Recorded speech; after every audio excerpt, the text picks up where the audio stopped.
The notification came roughly a year after U.S. Department of Homeland Security officials first said states were targeted by hacking efforts possibly connected to Russia.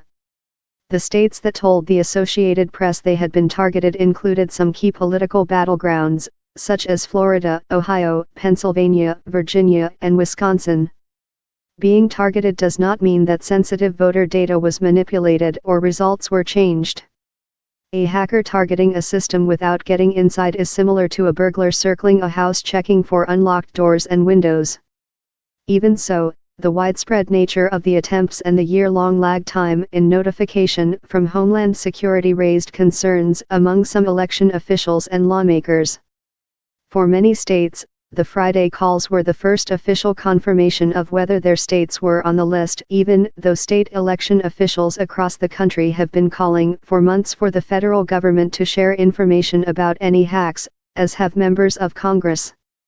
It is completely unacceptable that it has taken DHS over a year to inform our Office of Russian Scanning of our systems, despite our repeated requests for information, California Secretary of State Alex Padilla, a Democrat, said in a statement. The practice of withholding critical information from elections officials is a detriment to the security of our elections and our democracy. U.S. Senator Mark Warner, of Virginia, the top Democrat on a committee that's investigating Russian meddling in last year's election, has been pushing the department for months to reveal the identities of the targeted states. He said states need such information in real time so they can strengthen their cyber defenses. We have to do better in the future, he said. Homeland Security said it recognizes that state and local officials should be kept informed about cybersecurity risks to election infrastructure. We are working with them to refine our processes for sharing this information while protecting the integrity of investigations and the confidentiality of system owners, it said in a statement. The government did not say who was behind the hacking attempts or provide details about what had been sought. But election officials in several states said the attempts were linked to Russia. The Wisconsin Election Commission, for example, said the state's systems were targeted by Russian government cyber actors. Alaska Elections Division Director Josie Bonk said computers in Russia were scanning election systems looking for vulnerabilities.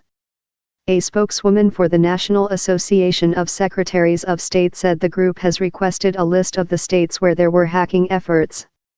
In most cases, states said they were told the systems were not breached. Federal officials said that in most of the 21 states the targeting was preparatory activity such as scanning computer systems. The targets included voter registration systems but not vote tallying software. Officials said there were some attempts to compromise networks but most were unsuccessful. Only Illinois reported that hackers had succeeded in breaching its voter systems.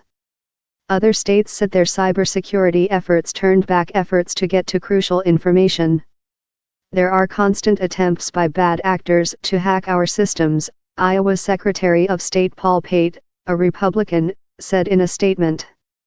But we continue to deflect those attempts. Colorado said the hacking wasn't quite a breach. It's really reconnaissance by a bad guy to try and figure out how we would break into your computer, said Trevor Timmons, a spokesman for the Colorado Secretary of State's office. It's not an attack. I wouldn't call it a probe. It's not a breach, it's not a penetration. Earlier this year, a leaked National Security Agency report detailed that hackers obtained information from a company that provided software to manage voter registrations in 8 states. The May report said hackers sent phishing emails to 122 local election officials just before the November 2016 election in an attempt to break into their systems. The latest disclosure to the states comes as a special counsel investigates whether there was any coordination during the 2016 presidential campaign between Russia and associates of Donald Trump. Trump, a Republican who defeated Democrat Hillary Clinton in the presidential election, has called the Russia story a hoax. He says Russian President Vladimir Putin vehemently denied the conclusions of numerous American intelligence agencies. For states that were told they were not targets, the news brought relief. This is one time we like being at the bottom of the list, said Lisa Strimple, a spokeswoman for Nebraska's Secretary of State. Associated Press State House reporters around the country contributed to this report.